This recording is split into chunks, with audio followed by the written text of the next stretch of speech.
Baik, selamat sore, selamat bertemu lagi dengan kami dalam acara webinar yang diselenggarakan oleh forexcmf.com. Oke, topik kita sore ini adalah cara mudah menggunakan strategi trendline. Nah, Anda tentu sering mendengar kata trendline yang merupakan salah satu alat analisa paling sederhana dalam analisa teknikal. Tapi jangan tertipu pada penampilannya sederhana itu karena ternyata di balik kesederhananya tersimpan potensi yang besar untuk menghasilkan keuntungan dalam setiap transaksi yang Anda lakukan. Oke, mungkin Anda sedikit tidak percaya, mungkin Anda akan ragu-ragu, tapi saya yakin Anda akan mengetahui jawabannya kenapa saya bisa mengatakan hal seperti itu setelah kita mengikuti webinar kali ini. Anda mungkin juga pernah mendengar ungkapan the trend is your friend. Jadi tren itu adalah teman. Jadi kalau dia teman jangan dimusuhi. Jangan bermusuhan dengan tren karena dengan memusuhi tren dalam tanda kutip ya, memusuhi tren hanya akan membuat Anda kesulitan dalam melakukan trading. Bahkan seringkali dan saya bisa katakan hampir semua trader yang melawan tren itu berakhir dengan kegagalan dalam tradingnya. Nah, Anda tidak pernah bisa mengalahkan pasar. Yang bisa kita lakukan sebagai trader dalam kegiatan trading kita hanyalah mengikuti kemana pasar akan bergerak. Nah, itulah satu-satunya cara yang paling aman. Oke, sesuai dengan namanya, ya, tentu saja trendline adalah alat yang bisa Anda gunakan untuk mengenali arah tren. Selain ini, trendline juga berfungsi sebagai support kalau dia kita plot dalam keadaan uptrend. Sebaliknya jika kita plot si trendline itu dalam keadaan downtrend, maka trendline berfungsi sebagai resistance. Nah, kali ini Anda akan mempelajari cara mengkombinasikan trendline dengan indikator teknikal, candlestick, dan juga stokastik yang kita padukan dengan CCI.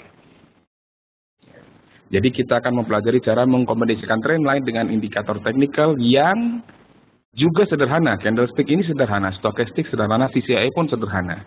Jadi kita combine ketiga faktor ini menjadi satu sistem atau strategi dalam trading.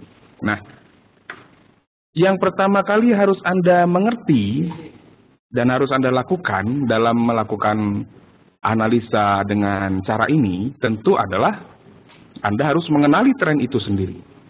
Nah, secara kasat mata Anda sudah bisa mengetahui tren apa yang sedang berlangsung di pasar saat itu.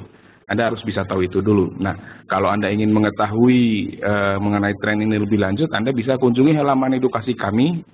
Anda tinggal cari pembahasan mengenai trendline di materi dasarnya. Nah, kalau Anda sudah mengenali tren yang sedang berlangsung saat itu, Anda baru bisa menarik tren lainnya. Jadi kalau Anda tidak tahu tren lainnya, ya Anda tidak akan bisa menarik tren lainnya dengan benar. Nah, kita lihat contoh berikut ini.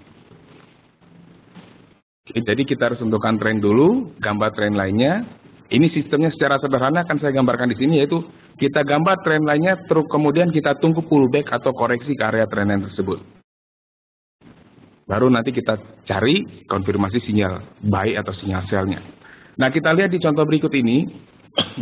Ini adalah chart GBP, GBP USD, pound sterling terhadap US dollar, yang kita bisa melihat di sini sedang bergerak di dalam uptrend.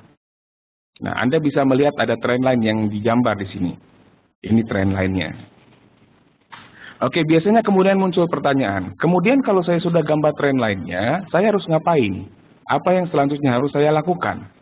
Sebenarnya prinsipnya sederhana saja, seperti yang sudah saya paparkan di prolog tadi, di slide sebelumnya.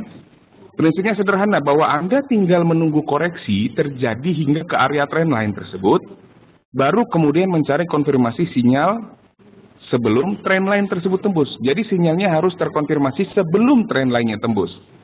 Nah, pada contoh ini kita bisa melihat trennya sedang up atau sedang berada dalam keadaan uptrend. Dengan demikian yang akan kita tunggu adalah mencari sinyal bullish atau sinyal buy sebelum trendline-nya tembus. Nah, kemudian biasanya akan muncul pertanyaan, sinyal seperti apa yang harus kita cari? Nah, maka dari itu kita memadukannya dengan stokastik dan CCI. Nah, kita bisa memasang stokastik dan CCI di chart kita.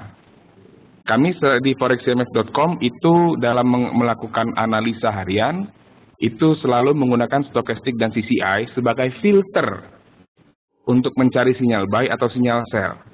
Nah, sebagai penguatnya, nanti bisa Anda juga gunakan konfirmasi pola candlestick atau candlestick pattern.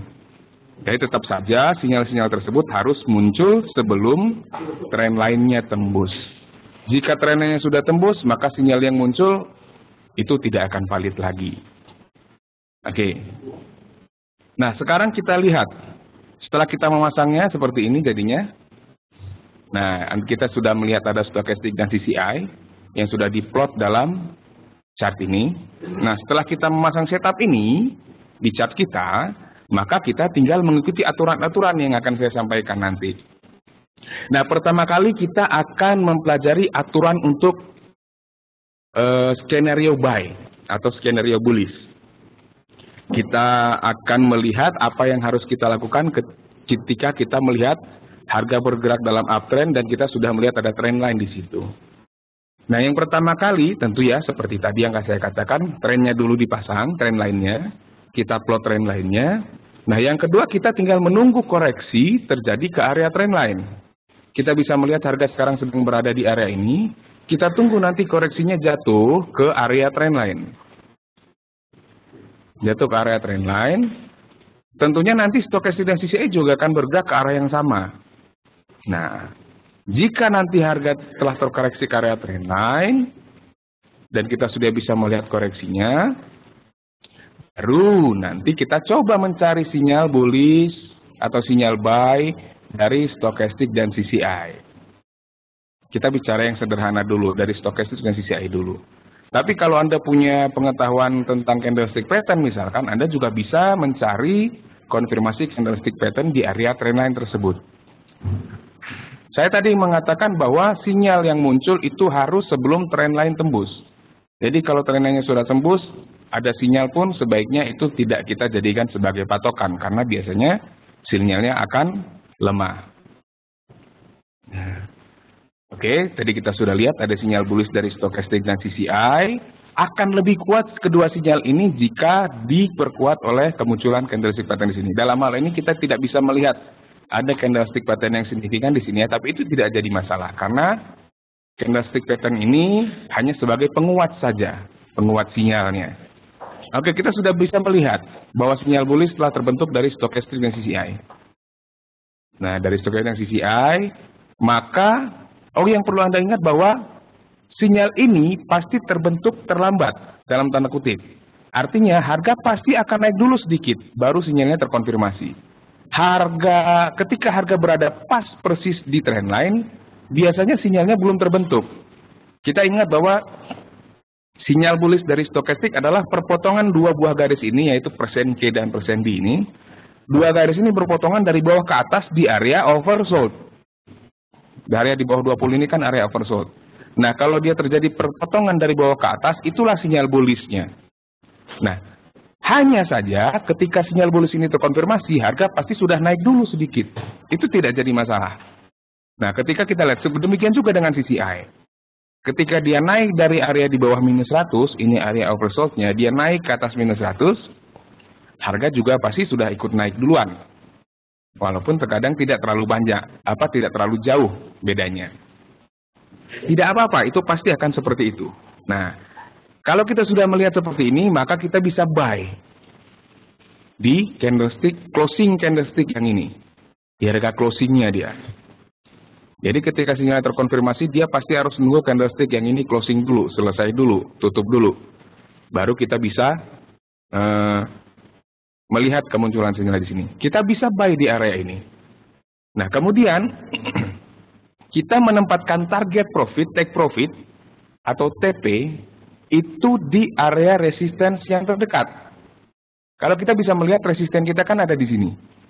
Di sini sebenarnya di ujungnya, tapi kita tempatkan sedikit di bawahnya. Kira-kira 2 kali spread lah. Sementara stop loss-nya kita tempatkan di bawah support yang terdekat. Nah, kita bisa melihat bahwa supportnya itu sebenarnya di sini kan harga memantul naik. Kita sudah pelajari di materi edukasi ya. Harga turun, mentok, dia naik mantul. Berarti ini support. maka stop lossnya kita pasang di bawah support yang terdekat ini. Kira-kira jaraknya 2 kali spread, atau kalau mau ambil berapa angkanya, kira-kira 10 sampai 15 pip. Kalau kita pakai 3 desimal berarti 100 sampai 150. Seperti itu. Oke, sudah. Kita sudah lihat setupnya, kita sudah ambil posisi buy di sini, stop loss dan TP kita sudah pasang, tinggal kita tunggu harga mau naik atau mau turun. Nah, oke. Jadi kalau kita sudah trading, kita sudah pasang stop loss, kita sudah pasang take profit, ya sudah. Biarkan saja. Inti istilahnya kalau orang trading itu set and forget. Kita sudah pasang, kita sudah siapkan di mana resikonya, kita sudah tetapkan di mana potensi keuntungnya, ya sudah.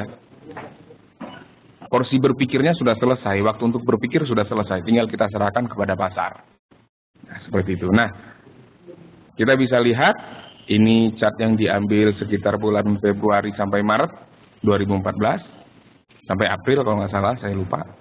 Nah, kita bisa lihat bahwa hasil dari setup ini ternyata harga naik dan mencapai target yang kita tetapkan. Jadi ini salah satu contoh skenario bullish, skenario buy-nya.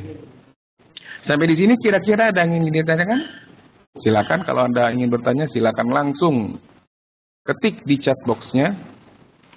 Silakan tanya jika misalnya ada penjelasan saya yang belum bisa Anda mengerti. Dari Bapak Irianto mau tanya, Pak, bagaimana cara menentukan trendline yang akurat, Pak? Oke, cara menentukan trendline tentu saja kita menarik titik-titik lembah kalau dia berada dalam uptrend. Kita bisa melihat di sini, kita akan step back sedikit. Nah, kita lihat, nah ini trendline, kita lihat dia dalam uptrend, kita lihat ada lembah, minimal 2 lembah. Kita ingat bahwa syarat uptrend adalah 2 lembah dan 2 puncak yang semakin tinggi daripada puncak dan lembah sebelumnya. Kita tarik trendline-nya menghubungkan 2 titik lembah ini. Oke, itu saja caranya, cukup sederhana. Oke, itu sudah akurat. Jadi kalau dia tidak melewati minimal 2 titik, berarti trendline-nya tidak akurat.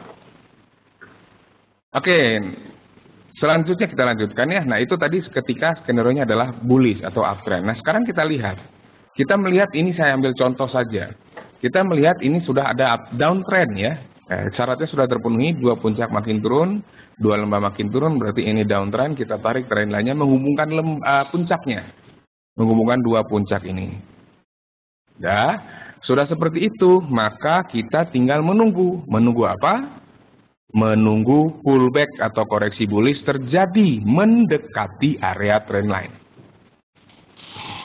Ya, kita tunggu. Jika koreksi sudah terjadi nanti ke area trendline ini, langkah selanjutnya yang perlu kita lakukan adalah menunggu konfirmasi sinyal bearish dari stokastik dan CCI. Jika konfirmasi sinyal bearish tersebut diikuti oleh kemunculan candlestick pattern, maka sinyal bearish akan semakin kuat. Oke, kita jawab dulu pertanyaan dari Pak Andre. Pak, kalau trendline di H1 bisa sebagai resisten nggak di M15? BTW saya main di M15. Oke, ini pertanyaan yang penting Pak Andre.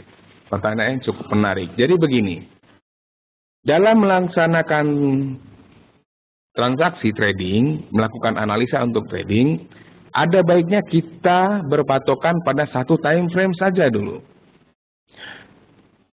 1 time frame saja. Kalau Anda melihat atau menggambar trend line di H1, maka gunakan trend line di H1 itu sebagai patokan saja. Jangan pindah-pindah ke time frame lain, misalkan ke M15, M30, atau M5 bahkan. Itu hanya akan membuat Anda semakin bingung. Karena pada dasarnya, trend itu sebenarnya dalam tanda kutip subjektif. Yang membuat dia menjadi objektif adalah prasyarat-prasyarat yang kita bicarakan tadi.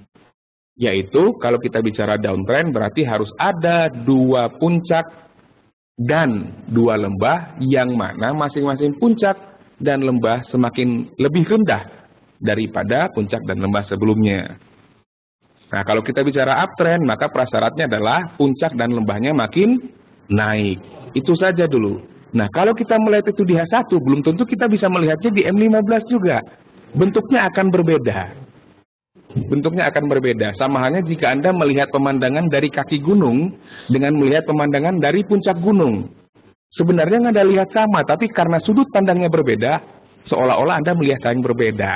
Itu Pak Andre. Jadi kalau saran saya, kalau jawabannya adalah bisa. Tapi trendline-nya tidak yang trendline di H1, melainkan trendline di M15. Kalau Anda menggunakan trendline di chart time frame M15, pergunakanlah time frame tersebut untuk menarik trendline. Seperti itu. Dari Pak Adi, mau tanya Pak, tadi dibilang untuk menggaris trendline diukur dari lembah, lalu misalnya ada satu candle dengan kaki yang panjang. Apakah acuannya dari titik terendah dari candle tersebut Pak? Oke, ini juga pertanyaan yang sangat menarik. Dalam melakukan analisa, terutama dalam menentukan trendline, kita berusaha untuk mengcover semua aspek harga. Dengan demikian, shadow atau kaki, kalau menurut istilah Pak Adi, itu kita perhitungkan. Ada kalanya memang shadow itu sedikit tembus, tetapi jika sepanjang penembusannya tidak signifikan, itu bisa kita abaikan. Nih, saya akan kasih contoh sebentar. Mohon bersabar, saya akan kasih contoh ya. Saya akan memperlihatkan contoh trendline yang tidak, mudah-mudahan ketemu. Saya akan memperlihatkan contoh yang trendline yang tidak persis memperlihatkan ada semua harga yang tercover misalnya. Ada beberapa kasus di mana trendline itu sedikit ditembus oleh shadow. Ada beberapa kasus. Mudah-mudahan ada. Saya akan cari contohnya. Oh, ini tidak. Misalkan seperti apa ya? Saya cari, misalkan ya, ini misalkan saja. Saya hanya akan mengambil contohnya saja. Misalkan seperti ini Bapak. Ini kita bisa melihat puncak, ini kita bisa melihat puncak. Kalau kita menarik trendline, tadinya kan harusnya begini. Acuan kita 1, 2, itu acuan kita.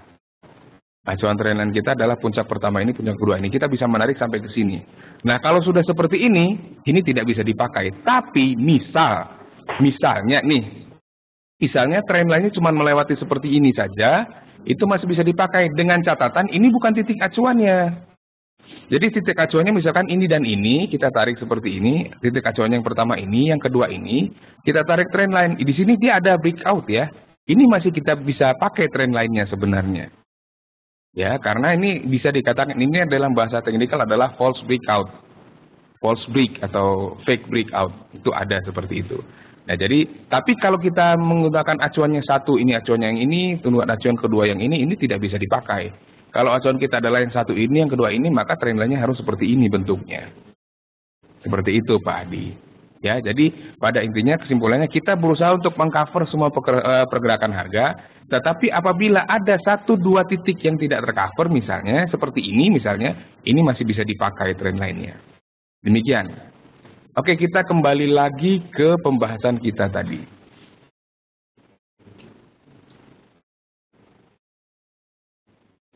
Kita tadi berhenti di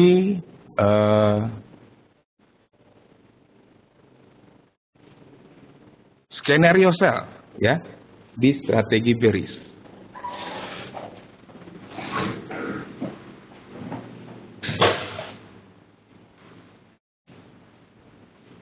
Oke, nah, ini dia. Nah, ketika kita bisa melihat bahwa ada sinyal bearish dari stokastik dan CCI, kemudian juga muncul satu pola candlestick atau candlestick pattern. Di sini kebetulan sedang ada muncul pola bearish engulfing pattern. Nah, bearish engulfing ini yang ini kita bisa sell di sini. Ketika dia closing candle kita bisa sell di situ. Nah, target profit tentu saja kita taruh di support yang terdekat karena kita sell, sementara stop lossnya kita taruh di atas resisten yang terdekat, jadi di sekitar sini. Ceritanya seperti ini. Oke, ketika sell di sini, target profitnya di sini, stop lossnya sedikit di atas resisten terdekat, maka kita bisa melihat bahwa harga kemudian bergerak menuju target profitnya.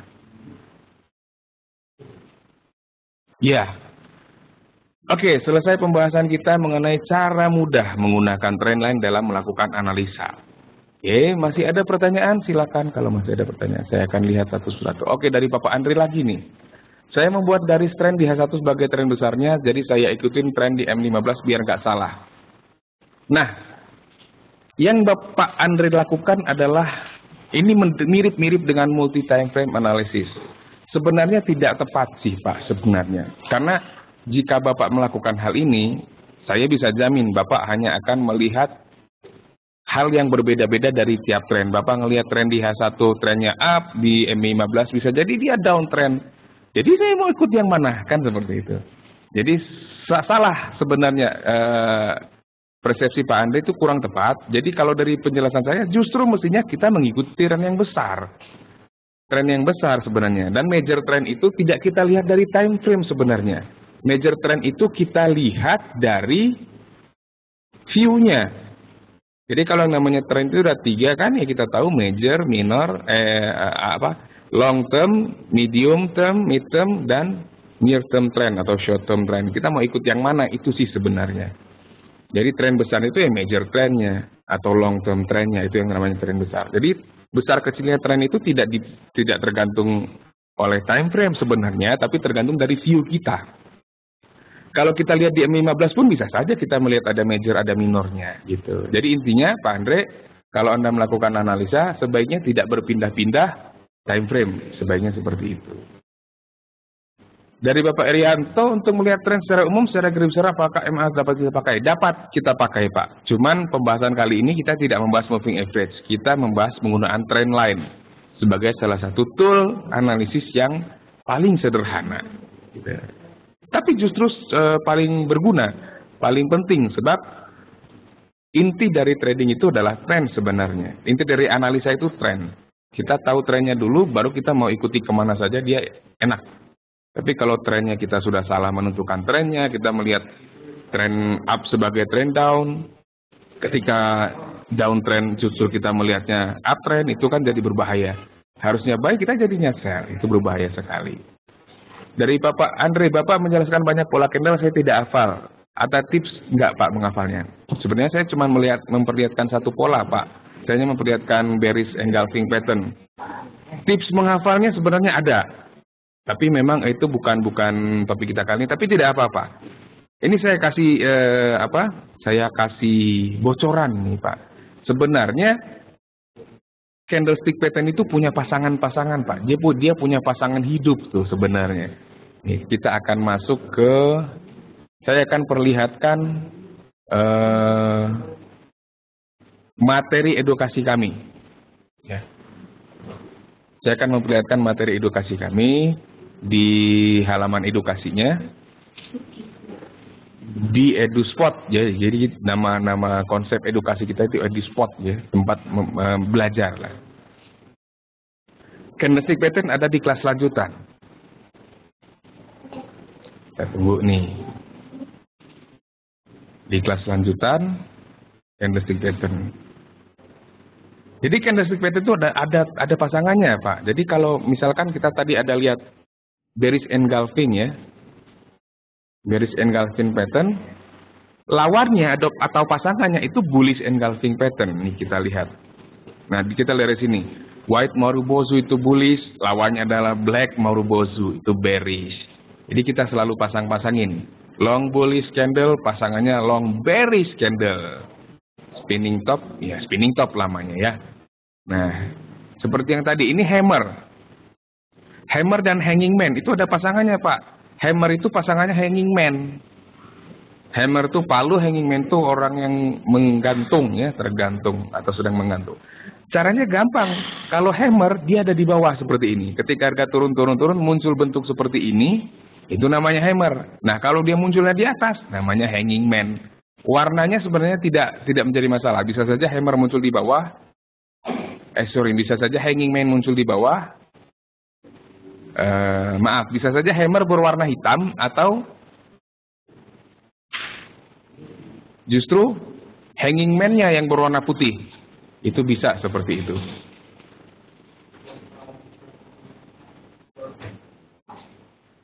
Bisa saja seperti itu. Gimana tadi? Mana tadi ya? Nah, ini seperti ini. Kemudian ada yang namanya inverted hammer. Inverted hammer adalah pasangannya shooting star.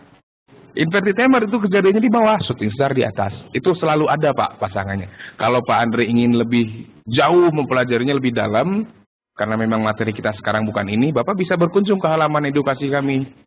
Di ini alamatnya, Bapak bisa catat. Atau Bapak bisa masuk ke website kita, dan klik saja EduSpot di kelas lanjutan. Dari Bapak Erianto, apakah trendline tersebut dapat dikombinasi dengan teori FIBO, Pak? Bisa.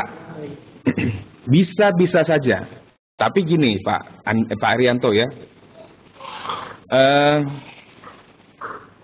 Fibonacci retracement itu sebenarnya hanya alat juga.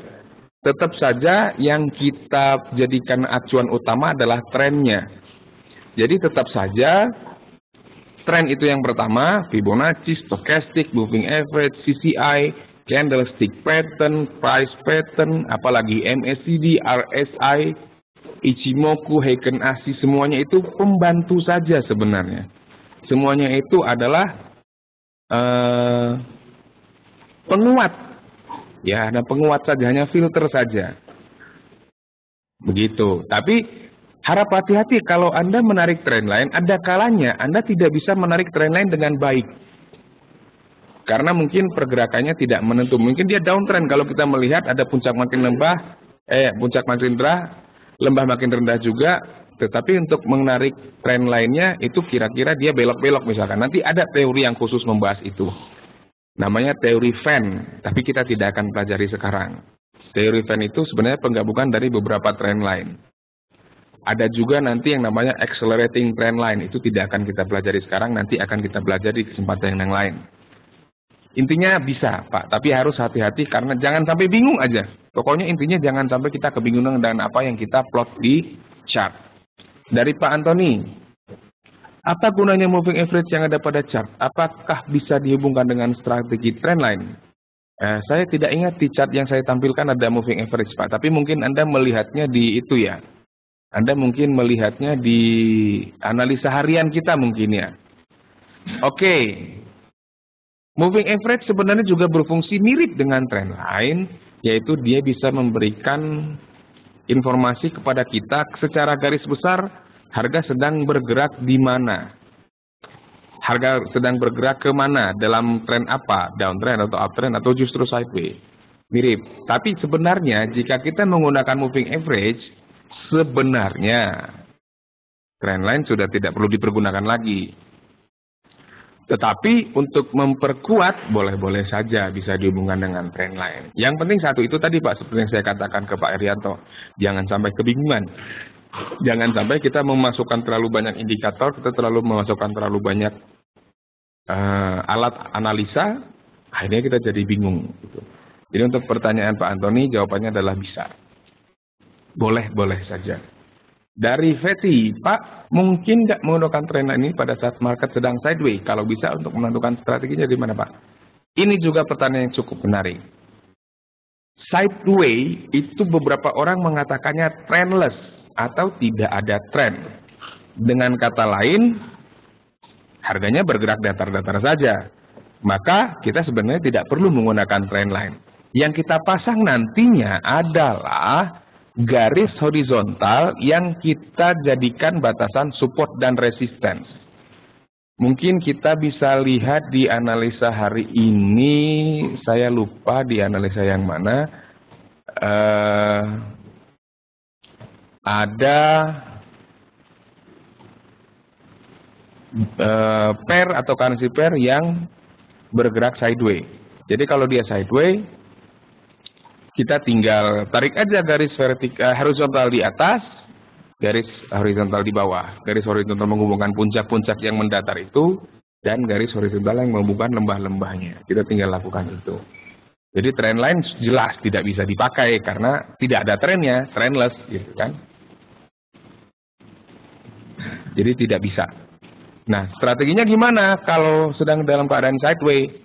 Saya selalu merekomendasikan kalau pasar dalam keadaan sideways ya tidak usah trading. cari instrumen yang trennya kelihatan jelas. Gitu. Dari Bapak Erianto, misalnya saya main di TFH1, tren yang kita gambar di H4, di H1 Pak. Di H1. Kalau kita trading pakai time frame H1, ya gambarlah tren line-nya di situ, Fibonacci-nya di situ, stokastiknya di situ, CCI-nya di situ. Dari Pak Andre, Pak kalau misalnya CCI dan stokastik nggak ngasih sinyal overbought, tapi tren besarnya bullish, bagusnya saya ikutin CCI atau tren besar yang ditentukan oleh trend line. CCI stokastik kasih sinyal overbought tapi tren besarnya bullish. Oke. Sinyal yang muncul dari stokastik dan CCI yang boleh kita ikuti itu hanya sinyal yang searah dengan tren, Pak. Jadi saya mengatakan boleh diikuti hanya sinyal yang searah dengan tren. Kalau bagi saya mengikuti sinyal yang berlawanan dengan tren, misalkan nih trennya bullish tapi stokastiknya ngasih sinyal sell misalkan ya, itu bagi saya haram. Bagi saya. Kalau bagi orang lain ya terserah. Tapi saya perlu ingatkan, risiko tanggung sendiri. Saya nggak mau ikut-ikutan. Jadi kita kembali lagi ke yang saya katakan di awal. The trend is your friend. Tren itu teman Anda. Jadi ikuti dia kemana dia pergi. Gitu. Kalau dia lagi naik, ikutin buy. Kalau dia lagi turun, ikutin sell. Jangan ketika dia uptrend, kita sell. Ketika dia downtrend, kita buy. Itu kan namanya mengkhianati teman. Kan begitu? Nah, begitu Pak Andre.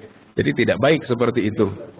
Jadi bagusnya ikuti sinyal yang searah dengan tren. Kalau trennya sedang uptrend, carilah sinyal buy saja. Kalau sedang downtrend, carilah sinyal sell saja. Itu akan lebih aman. Lalu apakah orang-orang tidak boleh nge-sell ketika harganya sedang uptrend? Boleh-boleh saja. Tetapi perlu saya ingatkan bahwa dengan melakukan hal seperti itu, resikonya akan jauh lebih besar, tidak sebanding dengan potensi yang akan Anda peroleh. Demikian. Dari Pak Erianto, bisa ditampilkan lagi tren yang Bapak buat tadi Pak? Yang mana ya Pak ya? Yang di slide atau di mana Pak ya? Mohon itu lagi Pak, yang di slide atau yang di mana? Dari Bapak Andre, jadi garis tren lebih kuat dari indikator ya? Begitu. Bukan garis trennya Pak, trennya. Trend line itu pun sebenarnya cuma alat, pembantu saja.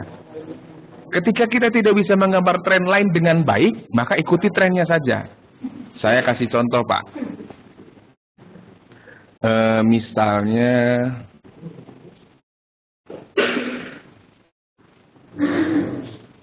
nih saya kasih contoh di sini Pak Andre ya. Kita bisa melihat gini Pak. Ini trennya begini misalkan Pak. Jelek sekali warnanya ya.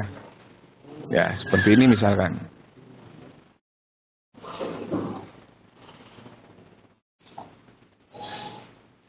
Nah, kalau seperti ini kan kelihatan jelas Pak. Ini lembahnya di sini. Lembahnya di sini, lembahnya di sini, kita bisa tarik tren lainnya lah lurus seperti ini. Tapi kalau keadaannya gini gimana Pak?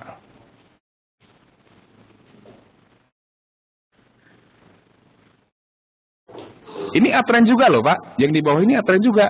Puncak makin tinggi, lembah makin tinggi. Tapi kalau kita tarik tren lainnya, kita hanya bisa melakukan hal seperti ini. Hanya bisa seperti itu. Yang di atas ini tidak tercover. Yang ini tidak tercover. Gitu. Dan kejadian seperti ini cukup banyak. Nah, kalau sudah seperti itu, bagaimana caranya mengikutinya? Kita ikutin trennya saja. Trennya masih up, cari sinyal buy. Tidak perlu ada tren lain, kadang-kadang tidak apa-apa. Nah, cuman di pembahasan yang lebih lanjut nanti, mudah-mudahan ada waktu, kita akan membahas juga, mudah-mudahan ada waktu ya, kita akan membahas penggunaan tren lain yang bukan bertumpuk-tumpuk, yang lebih kompleks gitu ya. Ada yang namanya fan, seperti yang saya katakan tadi. Ada yang namanya accelerating trend line, itu bisa saja. Tapi yang jelas pada dasarnya ketika kita berbicara teknik mudah, ya kita cari yang paling mudah dong Pak. Kita kalau analisa jangan bikin pusing kepala kita sendiri. Kita cari yang paling mudah, misalkan kita lihat pound sterling, trennya nggak kelihatan nih, trend lainnya nggak bisa digambar. Cari instrumen lain yang kita bisa gambar trend lainnya. Di yen misalkan, Swiss franc atau Aussie. Gitu. Jadi tidak perlu mempersulit diri. Pada intinya seperti itu. Mengapa demikian? Karena kalau kita mempersulit diri, kita akan jadi makin pusing, energi kita akan terkuras. Ketika energi kita terkuras, itu akan berpengaruh kepada psikologi kita. Kita berpikir akan makin capek gitu kan. Seperti itu Pak Andre. Kemudian dari Bapak siapa tadi? Pak Erianto ya. Bapak Erianto. Yang ditampilkan tadi Pak di awal. Oh yang ini berarti Pak ya. Ya gimana Pak? Ada yang perlu dijelaskan dari gambar tren yang ini? Dari Pak Andre lagi. Pak kalau tahu satu tren akan berakhir gimana caranya? Karena kita sedang membahas tren lain, maka kita perlu berhati-hati apabila tren lainnya tembus. Penembusan atas sebuah tren lain itu adalah indikasi awal akan berakhirnya sebuah tren. Seperti itu.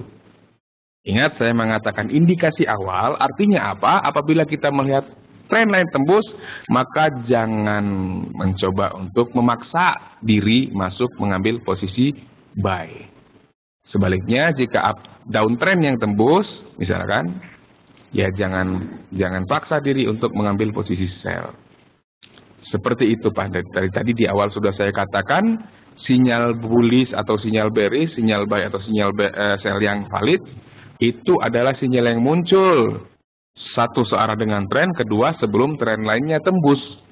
Jadi kalau trennya udah tembus ya, udah bukan trennya, mungkin kemungkinan besar sudah mau berakhir. Itu bisa jadi akhir sebuah tren. Jadi hati-hati kalau tren lain sudah tembus. Dari Pak Andre lagi, Pak kalau misalnya saya terjebak di akhir tren, melawan tren, lebih baik di hold aja atau diteruskan kembali lagi. Kalau terjebak di akhir tren, jadi misalnya ketika Bapak buy, tiba-tiba harganya jadi turun gitu jauh gitu Pak ya. Saran saya adalah cut loss Pak. Hold atau diteruskan kan sama aja Pak. Jangan di hold, jangan diteruskan Pak. Kalau kita posisi kita sudah berlawanan dengan tren dan sudah mencapai alokasi resiko kita, stop loss kita tadi, ya sudah biarkan saja stop lossnya dihajar oleh pasar, kita rugi. Itu akan lebih baik daripada kita menunggu dan kita tidak pernah tahu arah pasar selanjutnya bagaimana, karena hal itu hanya akan memperbesar risiko yang kita hadapi. Stop loss atau cut loss pada dasarnya adalah berfungsi untuk melindungi kita dari potensi kerugian yang lebih besar. Bahkan saya bisa kita katakan potensi kerugiannya bisa dikatakan tidak. Jam yang hitam Mas. Oke, dari Bapak Rianto lagi. Secara major misalnya uptrend, tetapi di H1 downtrend. 1.500-an Mbak. Pak, kalau kita melihat di time frame H1 misalkan di 1 jam, maka yang kita lihat ya tren yang di situ. Major trendnya kita lihat yang di H1 juga, misal seperti ini Pak. Kita bisa melihat seperti ini. Saya coba carikan contoh tren yang gampang. Di mana ya? Yang enak itu. Nah di sini misalnya Pak. Ya. Saya ambil H4. Misalkan ini ya. Kalau saya lihat di weekly misalkan. Oh itu kebetulan sama. Nah di monthly misalkan. Itu malah beda. Kalau di monthly dia sideways Pak. Kalau di 4 jam misalnya dia kelihatan downtrend. Misalkan nih, saya tidak perlu major trendnya mana. Major trendnya bukan di time frame yang lebih tinggi, bukan di daily, bukan di weekly, tidak. Yang namanya major trend itu yang ini Pak, yang terlihat, yang paling besar. Terlihat yang paling besar yang mana? Yang ini yang downtrend. Patokannya dari sini. Nah, misalkan dari sini.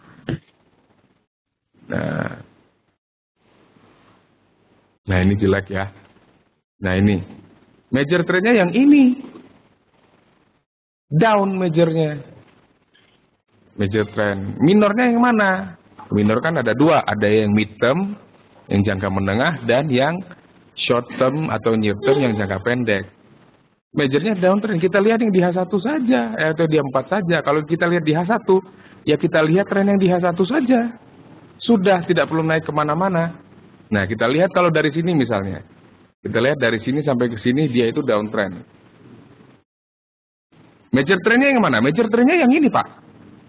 Nah, ini sudah tembus dia trend lainnya. Hati-hati kan berarti? Hati-hati harga mau naik atau downtrend akan berakhir. Dan kita untuk melihat major trendnya, kita tidak perlu naik ke H4, kita tidak perlu naik ke H1 untuk melihat major trendnya. Sudah aja kita lihat di H1.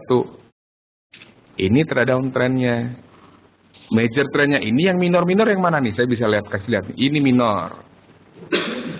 Ini minor juga. Ini minor juga. Ini minor juga. Ini minor juga. Nah, gitu, Pak.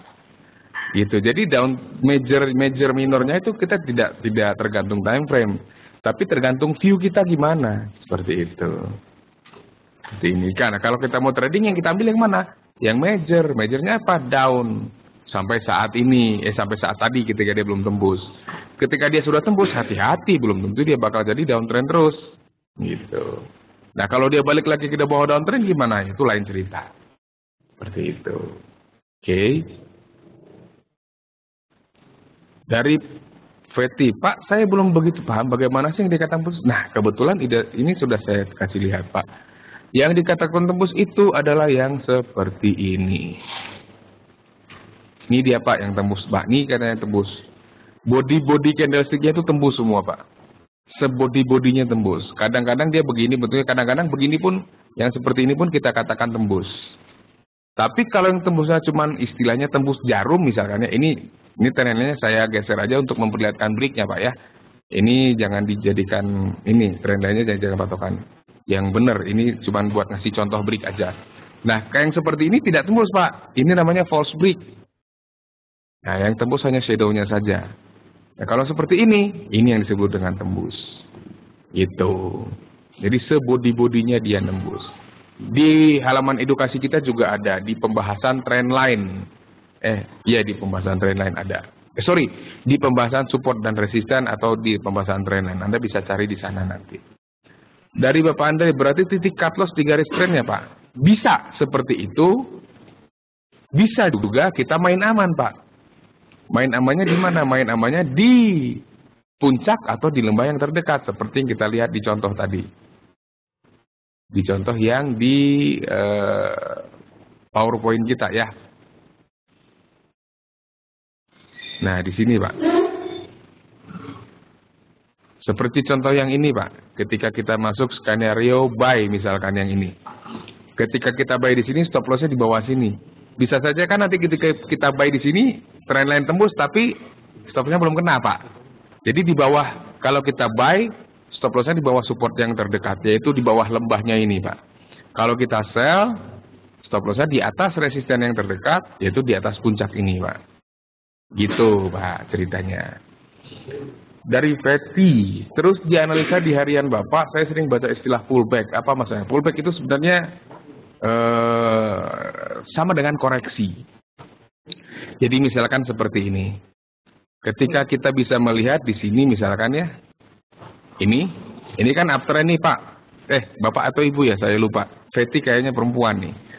Mbak ya. Ini kan uptrend. Nah, harga naik, turun dikit. Itu koreksi atau pullback.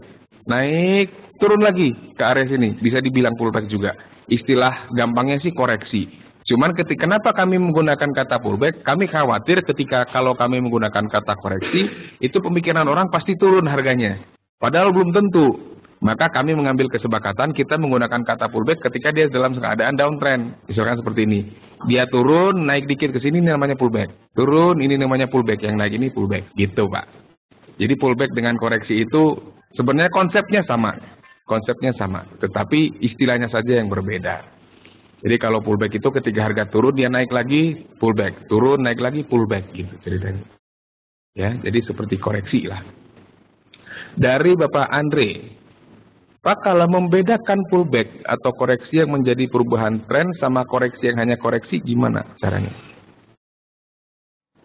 Koreksi yang hanya koreksi. Oh, mengerti saya maksudnya. Ya, saya baru mendapatkan pencerahan jadi saya mengerti maksud Pak Andre. Jadi begini Pak Andre.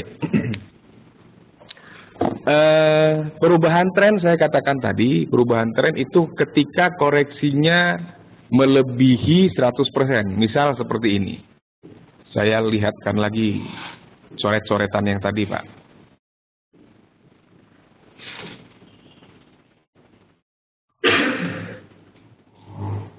Begini ceritanya Pak Andre.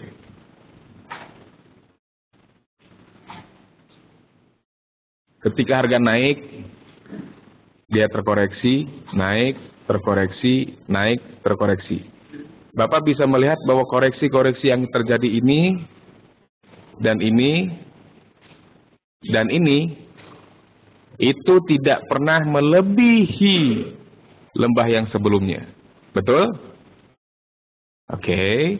Nah, dengan kata lain, koreksi yang terjadi tidak sampai 100% dari pergerakan swing yang terakhir. Ini kan swingnya nih.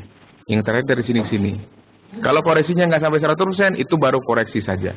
Tapi ketika dia sudah melebihi 100% dari pergerakan yang terakhir ini, dia sudah lebih dari 100% dan dia tembus, maka ini bukan lagi namanya koreksi, melainkan reversal atau pembalikan arah.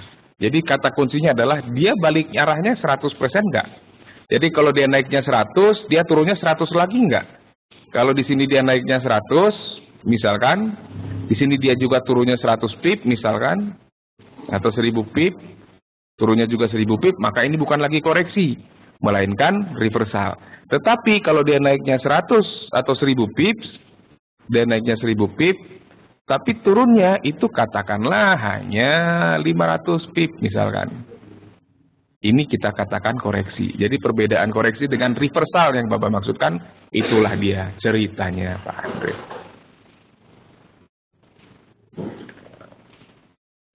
Oke, belum ada pertanyaan lagi.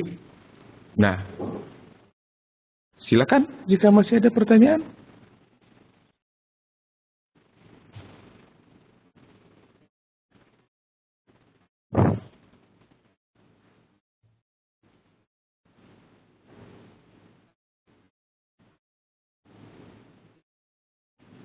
Nah, jadi begitu membedakan koreksi dengan reversal.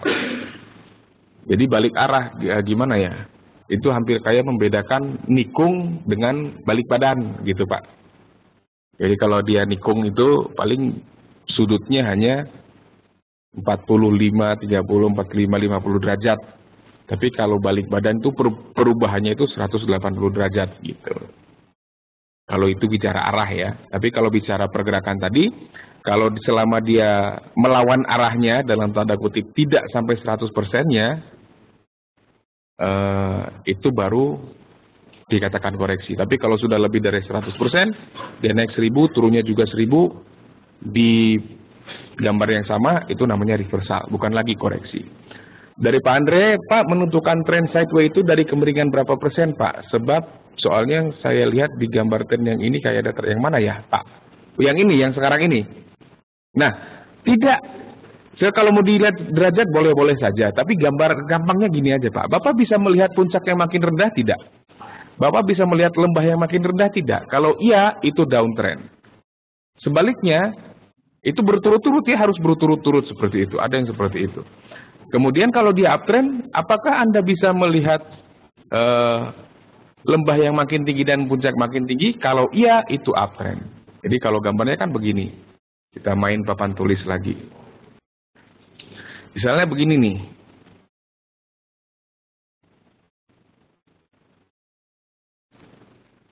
Misalkan naik, turun, naik, turun. Kan ini puncaknya nih Pak. Ini puncaknya. Ini puncaknya. Ini lembahnya. Ini lembahnya. Selama puncaknya makin naik dan lembahnya pun makin naik, minimal ada dua ya. Minimal ada dua puncak dan dua lembah yang makin tinggi, itu uptrend. Mau berapa derajat pun sudutnya. Mau berapa derajat pun sudutnya. Tapi kalau dia puncaknya makin rendah, nih puncaknya makin rendah, lembahnya pun makin rendah, ini downtrend. Mau berapa derajat pun kemiringannya.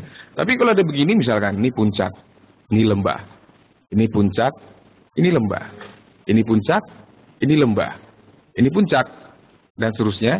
Kita lihat puncaknya ini tinggi, terus dia turun. Terus dia naik lagi. Lembahnya di bawah. Ketika puncaknya turun, lembahnya kok naik? Ini kan puncaknya turun. Loh, lembahnya naik. Berarti bukan uptrend, bukan downtrend. Nah, ini puncaknya naik. Lembahnya turun. Berarti bukan uptrend, bukan downtrend. Inilah yang disebut dengan sideways. Demikian, Pak. Jadi kita tidak terlalu peduli pada sudutnya, kemiringannya. Kita hanya peduli bahwa apakah ada puncak dan lembah yang makin tinggi, dan apakah puncak dan lembah yang semakin rendah. Demikian Pak Andre. Dari Bapak Erianto, berarti trendline ini dapat secara cepat menentukan arah pergerakan harga ya Pak? Kalimat yang lebih tepat mungkin adalah trendline ini dapat membantu kita dengan cepat mengenali arah pergerakan harganya Pak. Sebab yang menentukan arahnya ya pasar. Kita bisa mengenali trennya dengan cepat dengan menggunakan bantuan trendline. Betul. 10.000. Dari Bapak Adi Nugroho, ketika harga tembus trendline, apakah pada saat itu juga masuk posisi atau bagaimana? Bisa ya, bisa tidak. Bisa ya, bisa tidak. Saya selalu menyarankan maka saya tadi mengatakan bahwa ketika terjadi penembusan suatu trendline, itu adalah indikasi awal tren akan segera berakhir. Saya tidak mengatakan ketika trendline tembus bahwa pasti harga akan berubah arah. Tidak. Saya mengatakan ketika trendline tembus itu adalah indikasi awal tren akan berakhir. Artinya apa? Artinya kalau kita pada saat uptrend nih misalnya. Pada saat uptrend kita melihat ada trendline, kita sudah punya posisi buy, trendnya tembus. Sebaiknya posisi buy-nya ditutup. Ketika pada saat downtrend, kita punya posisi sell, kita melihat trendline-nya tembus juga ke atas. Sebaiknya tutup posisi sell kita. Apakah pada saat itu kita boleh langsung mengambil posisi yang berlawanan dengan posisi sebelumnya? Misalnya, ketika pada saat uptrend kita punya posisi buy, kemudian trendnya tembus, kita langsung sell. Boleh atau tidak? Tergantung. Tergantung pada apa? Tergantung pada apakah penembusan itu diikuti oleh kemunculan sinyal jual atau sinyal beli yang kuat? Kalau jawabannya adalah ya, silakan.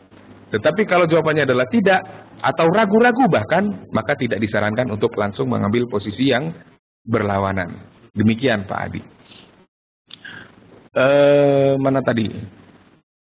Dari Pak Andre, Pak berarti bagusnya ketika garis tren dijebol, saya langsung pasang posisi ya? Oh, sudah terjawab. Kebetulan sudah terjawab juga, gitu. Beda ceritanya jika Anda melakukan teknik breakout trading ya, kita tidak akan bahas sekarang. Maksud Bapak sinyal jual dan sinyal kuat apa? Maksud Bapak sinyal jual dan sinyal... Oh, yang saya maksud dengan sinyal beli dan jual yang kuat misalnya begini, misal, ini saya main gambar-gambaran lagi nih, uptrend. Kita bisa tarik trend lainnya di sini. Misalnya ya. Kemudian trendline berlanjut, uptrend berlanjut, dia tembus. Nih, ini trendline-nya seperti ini. Dia tembus, boleh sell nggak? Nah, misalkan seperti ini nih ya.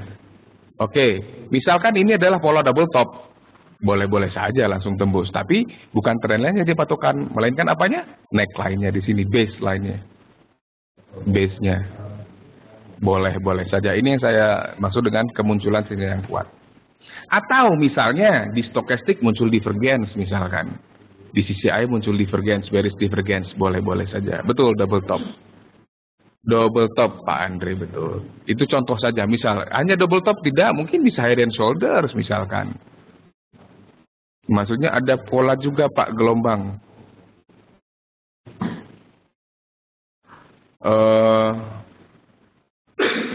Boleh, candlestick juga boleh dijadikan patokan.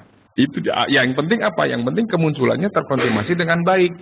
Jadi kalau misalkannya tembus-tembus aja tidak ada penguatnya, ya jangan dipakai gitu misalkan. Candlestick boleh, pola double top boleh, head and shoulders boleh misalkan, atau mungkin triple top seperti itu. Ada pembahasan nggak Pak tentang pola? Ada, nanti tentang price pattern ada bahasanya khusus nanti di materi edukasi, nanti Bapak tinggal bisa lihat jadwalnya di website kita. Bisa Pak. Soalnya saya benar-benar baru, ya bisa Pak. Nanti kita akan bikin terstruktur dan sistematis, Pak. Terjadwal, terstruktur, dan sistematis. TTS, Pak, ya. Jadi seperti itu. Bisa nanti, tinggal Bapak ikuti saja jadwal yang ada di website kita. Oke, Bapak-Bapak dan Ibu sekalian, waktu kita lebih kurang tinggal 2 menit lagi. Saya kira satu pertanyaan terakhir deh, satu pertanyaan pamungkas jika ada. Kalau tidak ada, mungkin saya kira, oh ya, dari Bapak Andre, Pak, tadi Bapak bilang neckline, ya. Oke. Kenapa, Pak? Ada masalah? Neckline itu bisa jadi si resisten, bisa jadi support. Ini, Pak, saya akan kasih lihat ke Bapak. Itu ada juga sebenarnya di halaman edukasi kita, Pak. Nah, jadi di halaman edukasi kita yang di EduSpot juga, di kelas lanjutan, di materi price pattern, Pak. Di sini ada.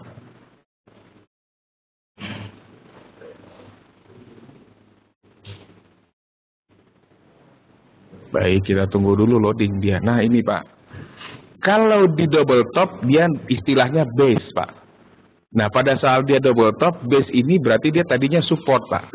Nah, sementara kalau dia di double bottom, base ini bertindak sebagai resisten sebenarnya.